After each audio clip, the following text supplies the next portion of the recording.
Assalamualaikum warahmatullahi wabarakatuh.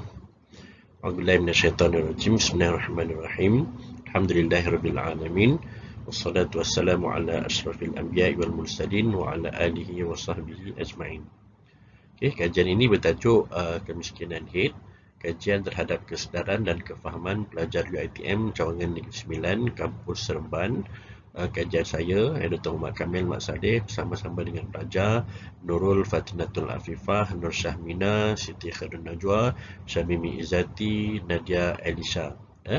Tujuannya adalah untuk melihat sejauh mana, untuk mengkaji sejauh mana kefahaman, kesedaran, pengetahuan pelajar UiTM berkenaan dengan kemiskinan HED, satu istilah yang mungkin agak baru, yang mungkin belum diketahui secara menyeluruh oleh masyarakat kita pada hari ini. Dalam kajian ini ada beberapa persoalan yang kita kemukakan, iaitu apakah yang kita boleh faham berkenaan dengan kemiskinan HED ini. Bila disebut kemiskinan, miskin itu adakah ia hanya berkait rapat dengan orang miskin saja yang mungkin boleh difahami kekurangan duit, kewangan dan sebagainya untuk membeli tuala wanita ataupun hal yang berkaitan tentangnya. Adakah itu kefahaman kita? Ataupun isu ini ada berkaitan tentang, hanya semata-mata berkait tentang reproduktif dan seksual semata-mata, sedangkan ianya bukan, ia termasuk isu kewangan, isu psikologi, isu pengetahuan, bukan hanya sekadar berkaitan tentang isu seksual semata-mata. Dan yang terakhir sekali, apakah faktor berlakunya kemiskinan HED ini. Jadi ini beberapa persoalan yang dikemukakan sebagai satu persoalan awal untuk kita melihat apakah sebenarnya yang kita nak kemukakan, nak bentangkan berkenaan dengan isu kemiskinan ini. Dari sudut definisi, sebenarnya kita melihat dari dua sudut yang berbeza, di sudut pandangan hukum dan juga dari sudut pandangan yang selain daripada pandangan hukum, merujuk kepada pandangan psikologi dan sebagainya, kan.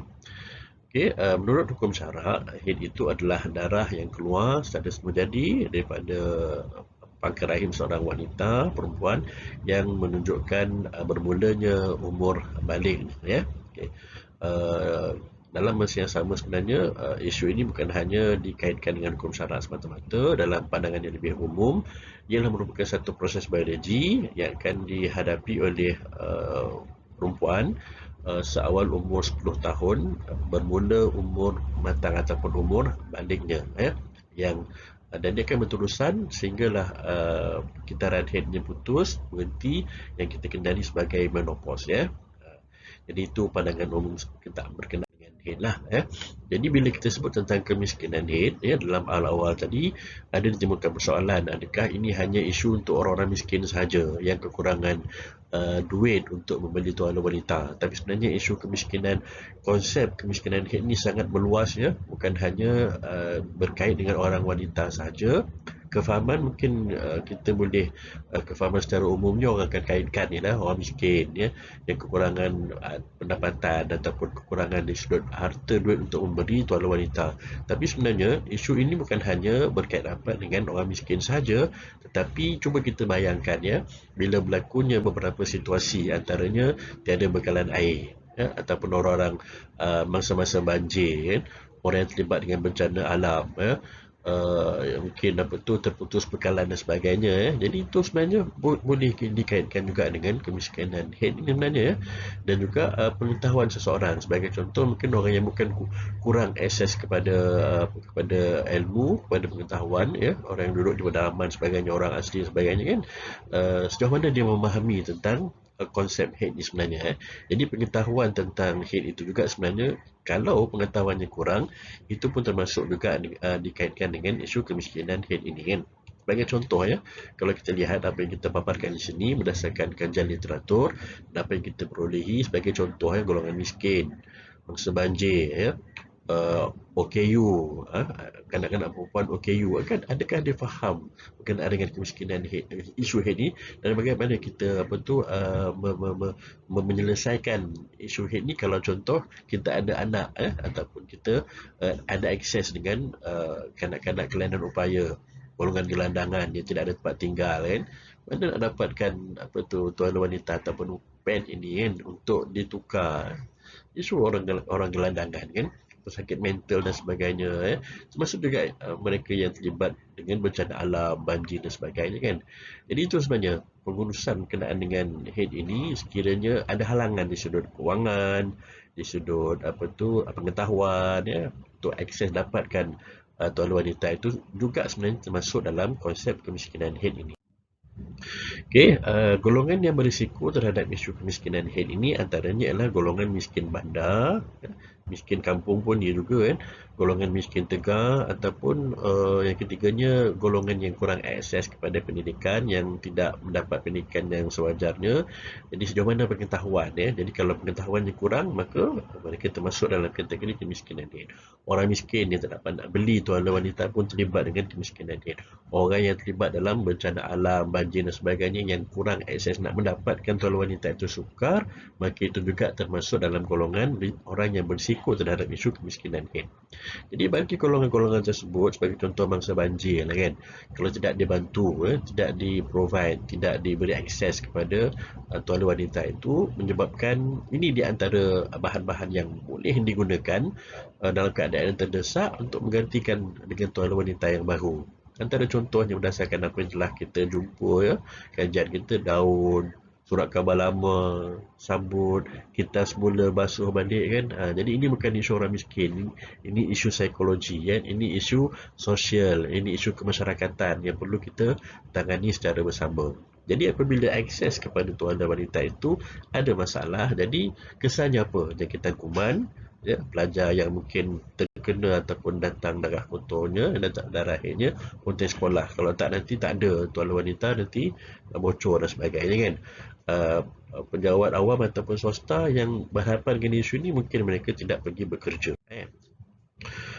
Beberapa tinjauan literatur antaranya adalah Nur Hidayah Zainal 2021, Fatimah Al-Atas 2021 juga, Nur Hafizah Abdullah Halim, Nur Faizal Matahir, Michael J, Kathleen Gang. Ini semua membuat kajian kenaan dengan isu kemiskinan HED itu yang dikaitkan dengan faktor-faktor yang tadi itu kan, faktor kurang pengetahuan, faktor kemiskinan, faktor terlibat dengan bencana alam.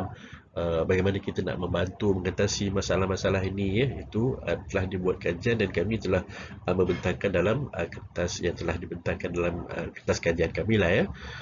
Metodologi kajian menggunakan analisis dokumen, melihat kepada jurnal, artikel jurnal yang ada, dan kita analisis kan, kita analisis teks tersebut, kita wujudkan beberapa tema-tema tertentu yang disebut metod tematik, dan juga kita bentangkan dalam bentuk yang deskriptif, kenapa berlaku, apa jalan penyelesaian dan apa yang perlu kita buat dalam nak menangani isu ini. Dapatan dan analisis kajian, jantina, majoritinya perempuan, ada seorang dua lah lelaki kan. Walaupun perempuan ramai, tapi pengetahuan mereka itu, pengetahuan daripada 61 orang responden, hanya 38 saja pelajar UiTM Kampus Seremban yang tahu, yang faham, yang dengar. Jadi selebihnya tak tahu, tak dengar, pengetahuannya kurang. Jadi ialah perlu dipentingkan dah kita kata maklumat kenaan dengan kemiskinan HED ini, sebab ini bukan isu seksual, ini bukan isu darah semata-mata, tapi ia ada kaitannya tentang faktor keuangan kan, ekonomi, sosial, psikologi dan sebagainya. Ada beberapa soalan yang diajukan kepada responden, tahap pengetahuan mereka tentang kemiskinan HED ini, dan ada jawapannya seperti mana yang ada dalam slide lah kan. Kebanyakannya dia pro kontra lah, ada yang tahu, ada yang tak tahu dan sebagainya kan. Kemudian faktor kenapa boleh berlakunya kemiskinan HED, ada yang menyatakan faktor kewangan, faktor kesedaran, kekurangan prasarana, contoh tidak dapat bekalan air, tidak dapat nak menguruskan tuan wanita itu dalam keadaan yang terbaik dan sebagainya kan, kekurangan pengetahuan jadi masing-masing pelbagai pendapat telah diberikan, dan kita dapat rumuskan bahawa kefahaman ataupun persepsi pelajar tu dia tidak setara lah. Nak kata faham sangat pun tidak, nak kata tak faham pun ada, nak kata kurang pengetahuan pun dia. Jadi bila kurang pengetahuan, timbul satu persoalan, sejauh mana kita nak memberi kefahaman ini kepada masyarakat. Okey, beberapa pandangan pendapat telah diberikan oleh responden berkenaan dengan kaedah ataupun usaha yang boleh dilakukan untuk memberikan kefahaman, meningkatkan kefahaman ataupun nak mengelakkan daripada berlakunya isu kemiskinan head ini ya. Antaranya ialah beri secara percuma kan, jual dengan harga yang rendah, bantu di sudut kewangan kan, yang terlibat dengan masalah kesihatan tadi tu diberi kesihatan secara percuma ya, dipertingkatkan kempen melalui media masa, sosial dan sebagainya, diberi kemudahan bekalan air. Tujuannya supaya masyarakat kita ini dapat terhindar daripada isu-isu yang dikaitkan dengan kemiskinan ini ya. Sebagai rumusan ya, berdasarkan dapatan kajian yang telah dibuat ya, kefahaman yang tidak seimbang, tidak setara antara pelajar, kita boleh rumuskan bahawa pengetahuan pelajar kita masih lagi kurang ya. Saya ingat masyarakat umum pun kurang pengetahuan ya. Bila sebut kemiskinan head tu apa? Adakah ia hanya dikaitkan dengan orang miskin semata-mata? Tapi tidak ya, berdasarkan fakta dan dapatan yang telah kita nyatakan sebentar tadi kan. Jadi isu kemiskinan head ni ada kaitannya dengan isu kewangan ya.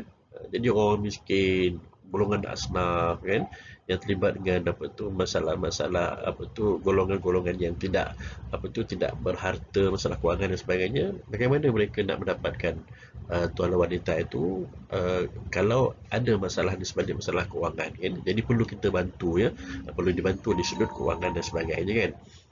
Golongan yang terlibat dengan kemiskinan head ini juga dari sudut kesihatannya pasti merosot lah. Sebab apa? Sebab ialah penggunaan darah yang kotor tu tidak dibersihkan dengan sebab sewajarnya, maka tahap kesihatan boleh jadi merosot kan. Jadi bila kesihatannya merosot, maka kesihatan mental pun juga sebenarnya merosot juga. Jadi beberapa cadangan telah dikemukakan, antaranya ialah memberi kefahaman yang sebaiknya lah kepada masyarakat, sama ada pihak universiti, orang awam, pihak kerajaan, pihak swasta, NGO dan sebagainya kan.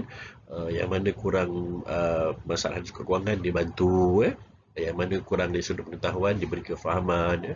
Masa-masa banjir mungkin boleh diberi pemberian secara mungkin percuma ataupun dijual kalau masalah kewangan tu mungkin boleh dijual dengan harga yang sedikit murah dan sebagainya kempen-kempen kesihatan, macam-macam cadangan ya, kolaborasi antara pihak NGO, swasta, kerajaan ya, untuk memberi satu kefahaman yang baiklah kepada masyarakat kan. Jika faktor ekonomi, mungkin kita boleh bantu di sudut ekonomi. Kalau kurang pengetahuan, mungkin boleh dibantu di sudut kefahaman dan sebagainya. Mungkin dari sudut kesedaran kurang, mungkin boleh ditingkatkan kesedaran.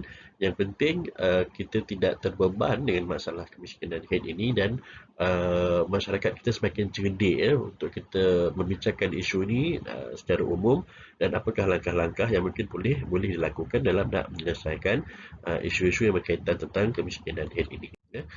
Saya rasa sekadar itu sahaja pembentangan. Syukran jazilan dan jazakumullah khair. Assalamualaikum warahmatullahi wabarakatuh.